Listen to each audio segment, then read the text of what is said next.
Aujourd'hui, je reprends les carnets de campagne sur un sujet particulièrement grave et pour lequel j'ai considéré qu'il était nécessaire d'arrêter un après-midi la recherche des parrainages, bien que ce soit très difficile, comme vous le savez. Mais le sujet est beaucoup plus important. Il s'agit de risques de guerre et de paix en Europe et c'est bien évidemment principal. Je parle de ce qui se passe actuellement en Ukraine, de l'affrontement par-dessus l'Union européenne entre les États-Unis et la Russie, et surtout ce que risquent de subir les Ukrainiens. Alors dans cette campagne, je suis assez saisi par le manque d'intérêt porté par les candidats à cette situation que je considère, à cette crise que je considère comme principielle. Mis à part, je dois le noter, Jean-Luc Mélenchon, qui bien qu'avec certains désaccords d'analyse, en tout cas se saisit de la portée de ce qui se passe actuellement là-bas et des conséquences que cela peut avoir pour l'Europe et donc bien évidemment pour la France. Alors je vais vous le dire de but en blanc,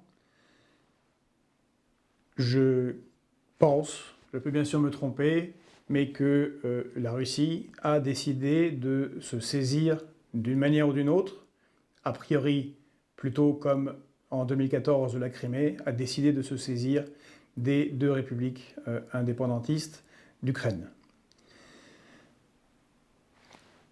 Ce n'est pas tant l'agitation américaine qui me fait dire ça, et je suis également très surpris du manque d'informations délivrées par nos journalistes à nos concitoyens. Car il faut avoir tous les éléments pour bien penser la situation et comprendre ce qui est en train d'arriver, et c'est ce que je vais tenter de faire dans cette vidéo. Je sais que quelque chose se prépare depuis quelque temps, puisque je lis la presse russe, je parle russe, et que je connais relativement bien ce pays. Or, il se fait que depuis une dizaine de jours, la Douma, sur deux initiatives, une de Russie Unie, le parti, peut-on dire, de Vladimir Poutine, et le KPRF, le parti des communistes de Russie, qui est la principale opposition à Vladimir Poutine, eh bien ces deux formations politiques ont produit des résolutions à la Douma étant l'Assemblée nationale russe, des résolutions enjoignant le président russe, Vladimir Poutine, à reconnaître l'indépendance des deux régions autonomistes d'Ukraine. Par ailleurs, comme je l'ai déjà dit sur LCI, la Russie a distribué quelques 700 000 passeports à des ressortissants ukrainiens pouvant faire preuve de leur binationalité. Alors quand certains considèrent qu'il y a un risque d'invasion, je dirais que l'invasion est déjà là, elle est déjà actée. Imaginez que nous distribuions des passeports à la Belgique, à nos amis wallons. Ce serait considéré quasiment comme une invasion. Bon, eh bien c'est exactement ce qu'il se passe. Et depuis 2 ou 3 jours, vous avez entendu que le bruit des armes retentit à nouveau. Les affrontements entre les séparatistes et l'armée ukrainienne, et ou des paramilitaires ukrainiens, et que les responsables des républiques autonomes, en tout cas souhaitant être autonomes d'Ukraine, font évacuer des populations, leur population civile, ou en tout cas une partie de leur population civile, en Russie. C'est là-dessus que s'ajoutent les mouvements de troupes des uns et des autres, et en particulier de la Russie, mais le problème est bien plus profond. Donc je le dis encore une fois, je le répète, je pense qu'il y aura une invasion et une prise de contrôle qui peut mal tourner, suivant les réactions qu'auront tant les Ukrainiens que les Européens ou que les Américains. Et quand je dis mal tourner, c'est-à-dire se transformer en une guerre de plus grande intensité, au moins entre la Russie et l'Ukraine. Alors voyons voir ce qu'il se passe très concrètement. Pour les Russes, l'Ukraine, c'est un peu comme l'Alsace et la Lorraine. En tout cas, c'est comme ça qu'ils se représentent, et pour tout un tas de raisons, en particulier la création de la Russie par Rurik, le viking Rurik, qui a créé la Rousse à Kiev au IXe siècle. Donc ça part de très très loin. Mais bien évidemment, c'est un prétexte, puisque la raison, c'est le refus que l'on peut considérer comme légitime de la part des Russes de voir s'étendre plus l'OTAN à l'Est. Et puis, c'est un problème de politique intérieure qui commence à inquiéter Vladimir Poutine, à savoir une stagnation de l'économie russe et des protestations, cette fois-ci populaires. Je ne parle pas de l'opposition néolibérale, mais de manifestations populaires qui ne comprend pas la mainmise de l'économie par l'oligarchie et le refus d'utiliser la manne financière concentrée par l'État pour, par exemple, restructurer l'hôpital en Russie. Donc, un peu comme aux États-Unis, une guerre ou un affrontement international permet de souder la nation et de redorer le blason du président. Les dirigeants russes ont pour objectif de long terme de récupérer la Biélorussie, dans le giron de la frontière de la Fédération de Russie. C'est compliqué, mais c'est en cours. Et sûrement une bonne partie de l'Ukraine, pour ma part, je pense, jusqu'à la frontière historique du Dniepr, et pour faire Kiev, et pourquoi pas, comprenant Kiev, jusqu'à Odessa. Je rappelle aussi que pour les Russes, Odessa, c'est là où se passe l'aventure du Potemkin, que tout le monde connaît, ou que l'on a des auteurs comme Gorky, qui a mis une partie de ses œuvres dans cette ville-là. En tout cas, de manière assez unanime, beaucoup de Russes considèrent que, eh bien, là-bas, c'est chez eux. Ce qui, bien évidemment, n'est pas le cas de la grande partie des Ukrainiens. On voit bien là qu'il y a un risque de conflit majeur. Les Russes sont également largement tournés vers la Chine et sont dans une logique de revanche qu'ils partagent avec la Chine. Les Chinois considèrent, sûrement à raison, que les politiques coloniales des empires français, américains, allemands, britanniques leur ont nui considérablement au XIXe siècle et leur ont imposé un retard qu'ils sont en train de récupérer. Et les Russes considèrent que ce qui leur a été imposé dans les années 90, à savoir une thérapie de choc néolibérale où il y avait une sorte d'accord entre une oligarchie mafieuse russe et des néolibéraux occidentaux, en particulier américains, leur a coûté très cher et l'objectif était le démantèlement de la Russie. Et donc, un souhait de revanche, d'autant plus qu'ils n'acceptent pas l'extension de l'OTAN vers l'Est, étant donné que des promesses avaient été faites, en tout cas à l'époque de Gorbatchev, par les États-Unis, qu'il n'y aurait pas d'extension de l'OTAN à l'Est. Or, il y a eu des extensions de l'OTAN à l'Est. D'ailleurs, Vladimir Poutine avait fait un discours resté très célèbre, qui n'est pas assez bien compris par nos dirigeants. C'est son discours de 2007 à Munich, lors du sommet sur la sécurité qui se tient tous les ans à Munich. D'ailleurs, il faut noter que le 58e opus de cet événement de sécurité en Europe se tient en ce moment même à Munich. Il a commencé hier, et c'est là que Kamala Harris s'est exprimée par rapport aux manœuvres russes, et qu'on y attend l'intervention également du président ukrainien Vladimir Zelensky. Mais lors de ce discours de 2007, Vladimir Poutine avait mis un sorte de stop et une limite à ce que les dirigeants russes pourraient accepter, en tout cas dans le cadre de l'extension de l'OTAN. Et on dit que celle-ci devait strictement cesser. Il est clair pour tous les dirigeants occidentaux que les Russes n'acceptaient pas et n'accepteront pas à l'avenir une entrée de l'Ukraine dans l'OTAN. Alors bien sûr, l'article 10 de l'OTAN précise que c'est du libre choix des pays indépendants. Mais c'est un casus belli, et il faut le savoir. C'est un casus belli net et clair, clairement posé par la Russie depuis maintenant plus de 15 ans. Ce qui a entraîné, entre autres, l'annexion de la Crimée, la Russie refusant de perdre son port de Sébastopol, la flotte qui va avec et l'accès aux mers chaudes. Tout le monde le savait, et pourtant rien n'a été fait pour le contrer réellement. Il y a toujours beaucoup d'agitation, et ce que je crains, c'est que l'agitation des États-Unis en ce moment ne conduise à rien de bon dans la situation, dans la crise ukrainienne, mais j'y reviendrai. Et puis l'autre chose que Vladimir Poutine déclare en 2007 à Munich, c'est qu'il est pour le multilatéralisme et qu'il refuse, avec d'autres dirigeants mondiaux, l'hégémonie états-unienne sur le monde. Que malheureusement les Européens acceptent, en n'ayant pas d'autonomie géostratégique propre, n'ayant pas de défense organisée en propre, mais étant entièrement sous l'égide de l'OTAN.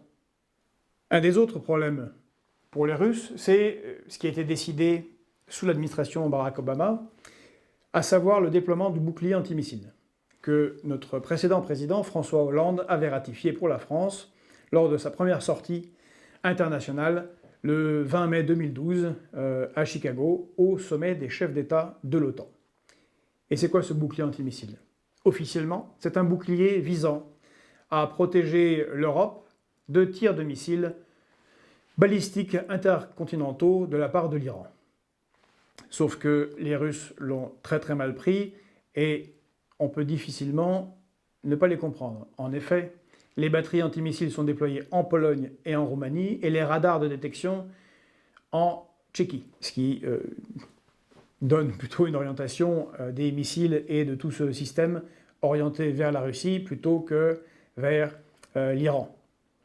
D'autant plus que l'Iran ne disposait pas et ne dispose toujours pas de missiles balistiques intercontinentaux pouvant toucher l'Europe. Les Russes l'ont très très mal pris et toutes les chancelleries et tous les services des affaires étrangères des pays occidentaux le savent très bien. C'est un casus belli.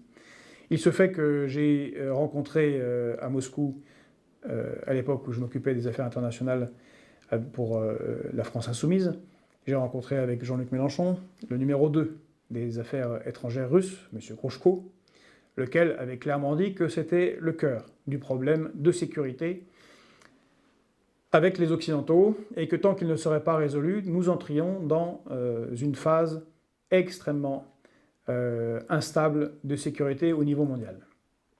Car ce bouclier antimissile implique de la part des Russes une augmentation de leur arsenal militaire nucléaire, en particulier orienté vers l'Europe. Car si vous avez un bouclier antimissile, eh bien, la manière première de le contrer eh bien, est d'augmenter le nombre de missiles tirés afin de saturer ce bouclier antimissile.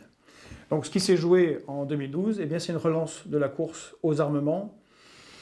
Dans un contexte où nous sommes de crise économique grave, de crise climatique, de crise alimentaire à venir, ce sont des dépenses budgétaires qui partent dans le vide et le néant, et c'est un dommage. Mais passons sur cet aparté. Continuant sur ce problème des boucliers antimissiles, M. Grushko notait que les États-Unis étaient devenus un bien étrange partenaire dans la désescalade militaire. En effet, les accords START sur la limitation des réductions des armes nucléaires stratégiques, signés à l'époque où il y avait un affrontement réel, profond, la guerre froide entre l'URSS et l'Occident, avaient conduit à une limitation des armements. Or, le nouveau traité, le New START de 2010, eh bien, les négociations étaient freinées par les États-Unis. Un autre accord qui avait été signé en 1992, le traité de ciel ouvert, c'est un traité qui permettait à tous les participants, en tout cas États-Unis, Europe, Russie, d'avoir des vols de reconnaissance d'informations qui transmettaient les uns aux autres, dans une très grande transparence, les mouvements des troupes des uns et des autres. Et bien en 2019, les États-Unis ont mis fin à ce traité, duquel sont également sortis maintenant les Russes. Et puis enfin, les États-Unis sont sortis également en 2019 du traité international NIF des armes intermédiaires. Traité dont est également sortie maintenant la Russie. Il faut savoir que la situation de relation entre les États-Unis et la Russie, et généralement entre la Russie et l'Occident, est bien pire qu'à l'époque de la guerre froide, bien pire qu'à l'époque de Brejnev, où il y avait beaucoup plus d'accords et beaucoup plus de dispositifs pour s'alerter, se prévenir, à commencer par le célèbre téléphone rouge, mais qui était décliné en des dizaines d'autres téléphones rouges entre des commandants, des chefs d'état-major, des deux armées. Tout cela n'existe plus et nous sommes au bord d'une situation de crise très grave en Ukraine, sans avoir tous ces filets qui existaient auparavant. Alors il faut aussi comprendre que la Russie, ce sont des jours d'échecs à l'avance. On l'a vu avec la Crimée, les choses ont été très bien préparées, et malgré l'agitation états-unienne, la Crimée a été annexée, et elle est définitivement maintenant russe. Ils pensent qu'ils pourront faire la même chose, et l'attitude des États-Unis, et en général l'attitude de l'Occident, leur donne raison. Alors, quelle est la situation des États-Unis? Eh bien, la situation des États-Unis, c'est qu'il y a également des problèmes de politique intérieure pour M. Joe Biden. Les élections de midterm arrivent et il est en passe de les perdre face aux républicains. Sa cote de popularité est très basse.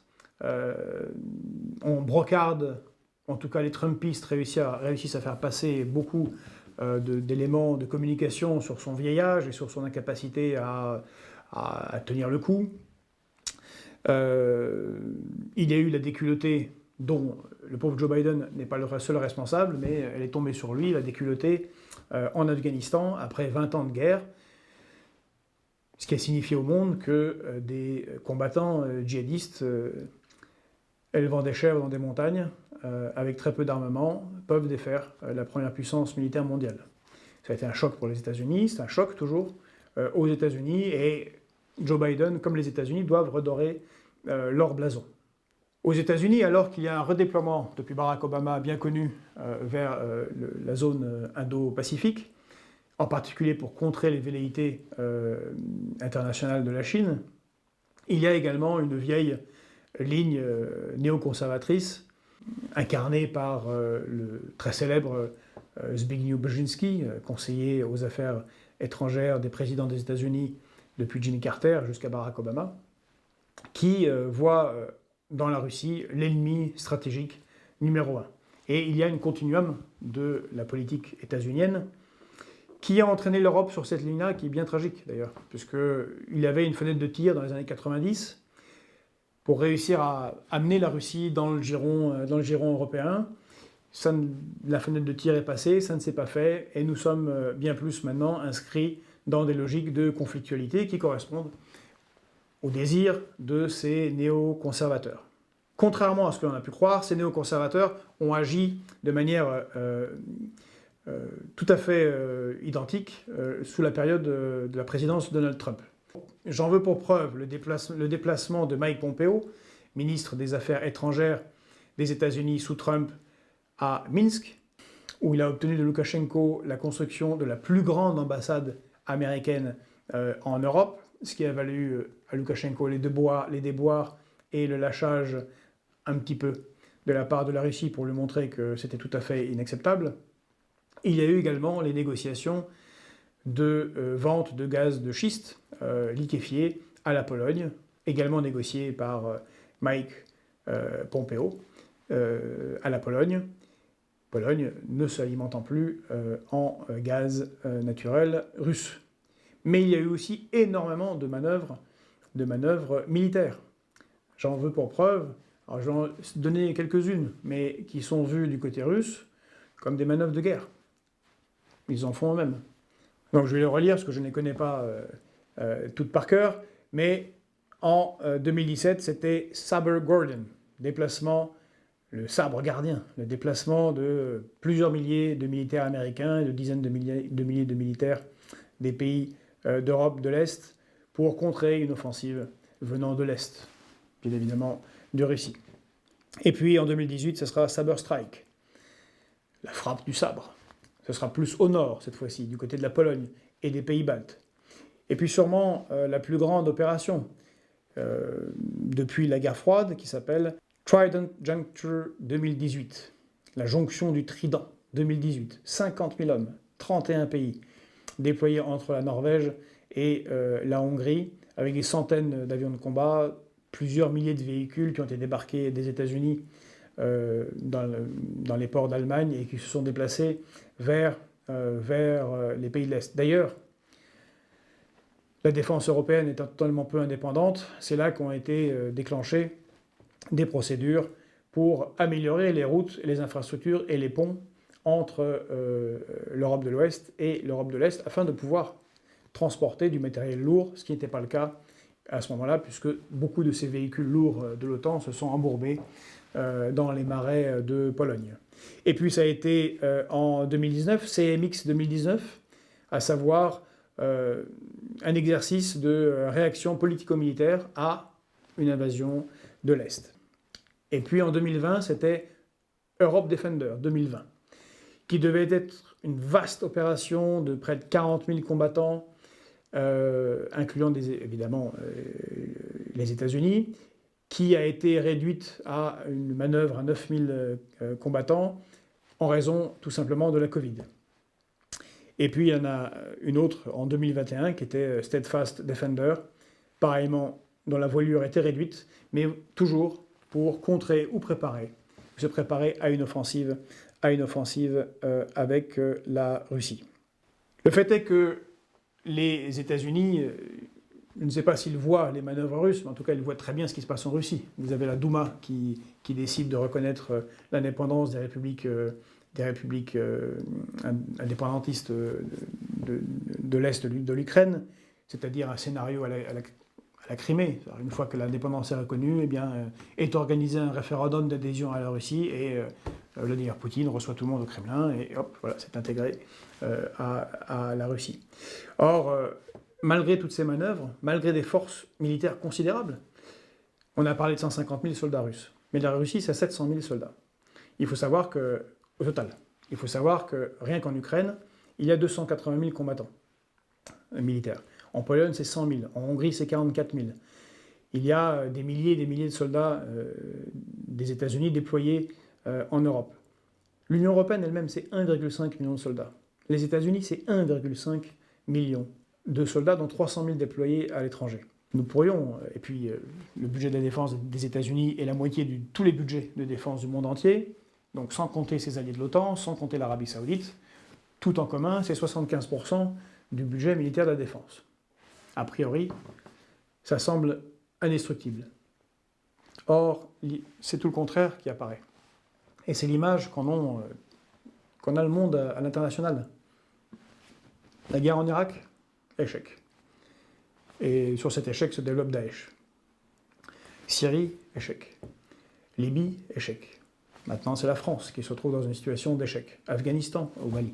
Afghanistan, échec. Ce que voient les Russes, c'est qu'eux réussissent en Syrie et qu'ils ont réussi en Tchétchénie. Au prix de guerres extrêmement violentes, c'est sûr, mais une victoire in fine. C'est ce que voient tous les autres, et ce n'est pas pour rien que la Chine apporte son soutien stratégique à la Russie dans le conflit qui s'annonce. Donc on voit bien le danger. Le danger, c'est qu'on va avoir, et on a une agitation américaine, des menaces de sanctions. Vous savez quelles sont les menaces de sanctions ? La menace de sanctions principale est de couper les États-Unis du système SWIFT. Le système SWIFT, c'est ce qui permet d'échanger de l'argent depuis l'utilisation d'une carte bleue à des transferts financiers interbancaires. Bon. Sauf qu'aux observateurs attentifs, ils savent que depuis un mois a définitivement été mis en place le SWIFT russe et chinois. Il s'appelle CIPS et il fonctionne. La Russie a développé des cartes bleues, des cartes de crédit russes ne dépendant pas du système américain. Donc on voit bien que se met en place, en face, une résilience face à la riposte qui est attendue à ce qui va se passer. Or, bien évidemment, comme la Russie est une puissance nucléaire, et la deuxième puissance nucléaire après les États-Unis, et qu'elle a un accord stratégique avec la troisième puissance nucléaire qui est la Chine, il n'y aura pas de guerre directe avec la Russie.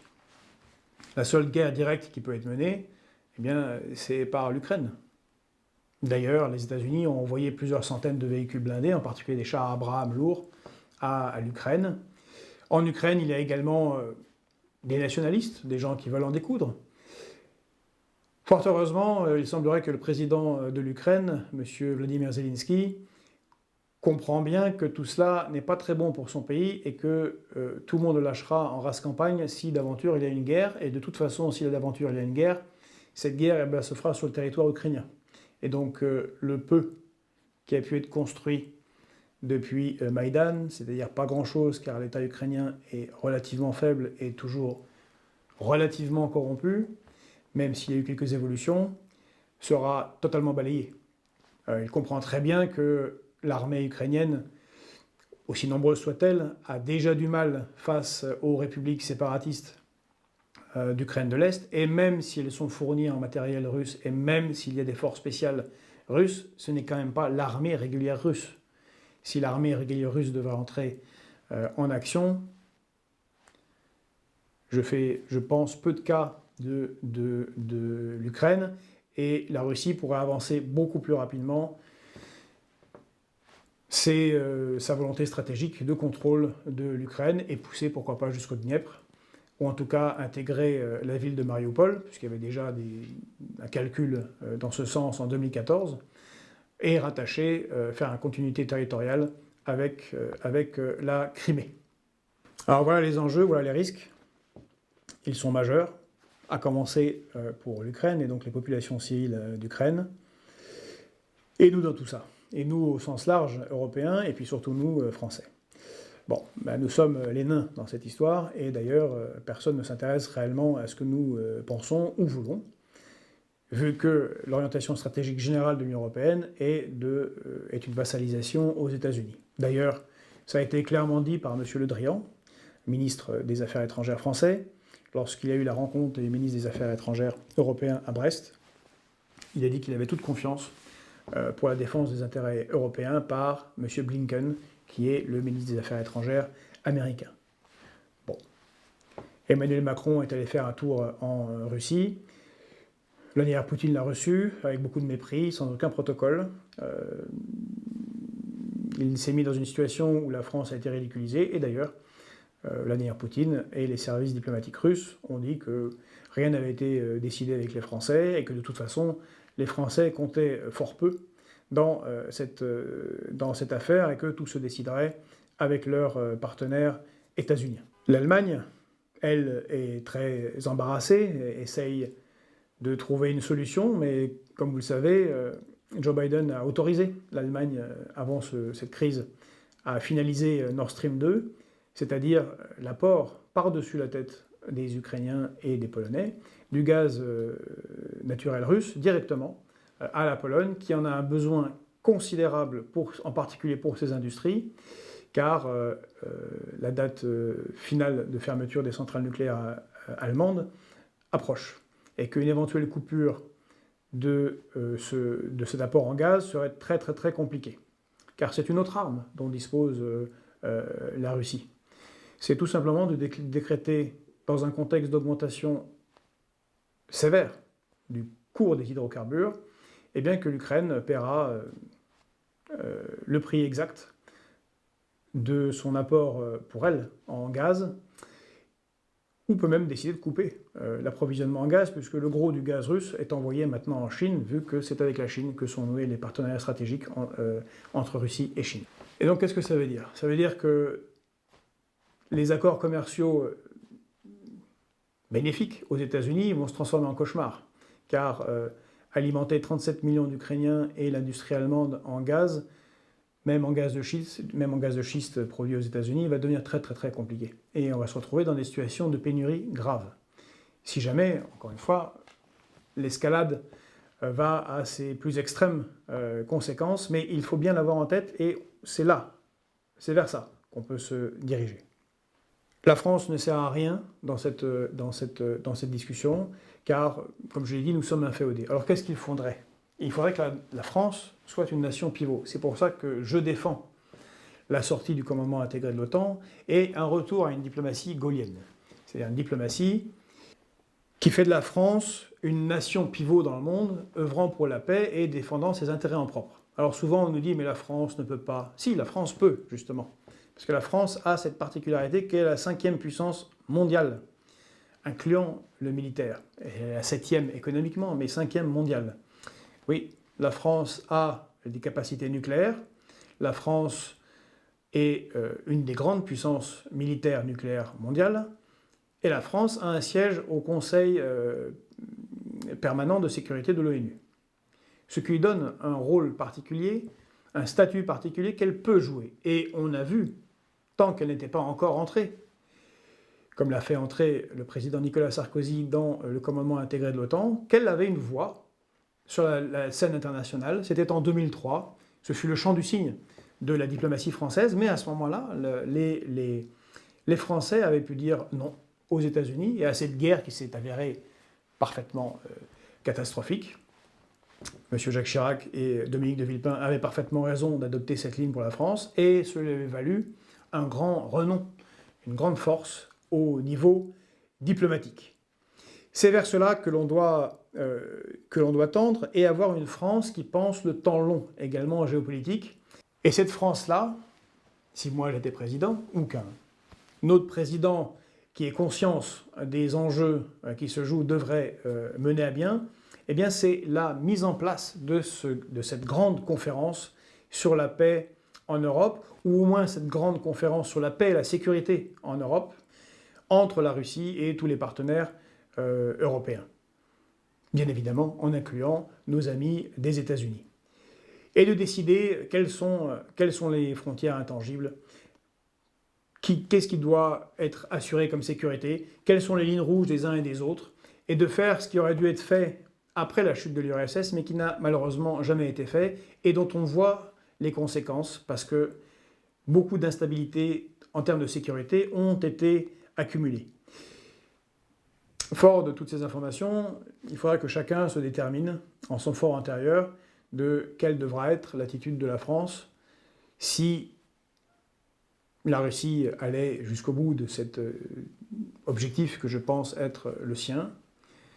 Pire, si les gesticulations des États-Unis sans un réel soutien à l'Ukraine et l'incitation à aller au combat conduisaient à une situation de guerre ouverte entre deux États-nations en Europe, ce qui serait une tragique et grande première depuis la Deuxième Guerre mondiale, dont les conséquences sont incalculables. Il faut bien réfléchir et penser l'élection présidentielle peut-être d'abord et avec cette problématique en tête, car la paix et la guerre déterminent tout le reste.